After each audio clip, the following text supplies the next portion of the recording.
पुरस्कार भैया की तरफ से, भैया से प्रणाम करते हैं। मिला जुला के 700 का इनाम पुरस्कार। अरे बाजे बधैया हो, बाजे बधैया, बधैया बाजे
विकास भैया की तरफ से 501 रुपए का पुरस्कार भैया जी से सादर प्रणाम, आशीर्वाद का कामना चाहते हैं। और इसी सोहर में, सोहर के माध्यम से जिनका जिनका नाम लेंगे वो लोग हमारे पास आएंगे। हम सभी कलाकार के पास अपना आशीर्वाद, प्यार और पुरस्कार देंगे। सोहर तब तक अधूरा रहता है जब तक उसका निछावा नहीं मिलता है। तो बच्चे के जितने भी सगे संबंधी लोग हैं, मम्मी पापा दादा दादी बुआ, आप सबका नाम लेंगे गीत के माध्यम से। आप लोग हम सभी लोगों के पास आएंगे, अपना आशीर्वाद प्यार बुरा देंगे।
आनंद लाल नहीं मिलता है वो अधूरा रहता है।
का पुरस्कार कराए घर से घड़िया माल की धरती से चल के आए। और दूसरे कड़ी में सिकंदर निषाद है लोकेश गाँव बच्चे बचाओ ढेर आपके तरफ से 1 रुपये का पुरस्कार भैया जी शुभ आशीर्वाद का कामना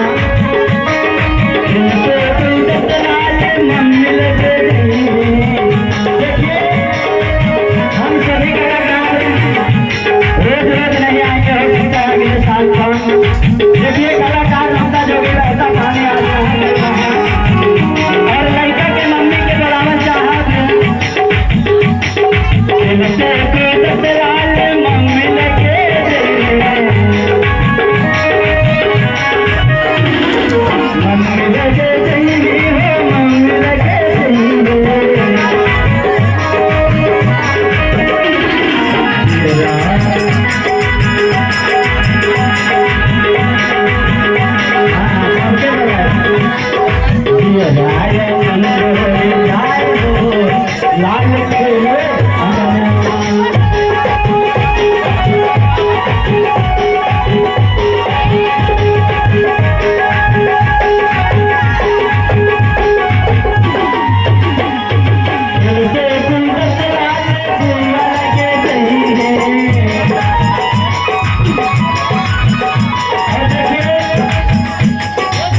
लड़का के बुआ जब लड़का जन्म लेता है तो सबसे पहले उन्हीं ने एक चाल लेती है और बुआ को आवाज देना चाहेंगे।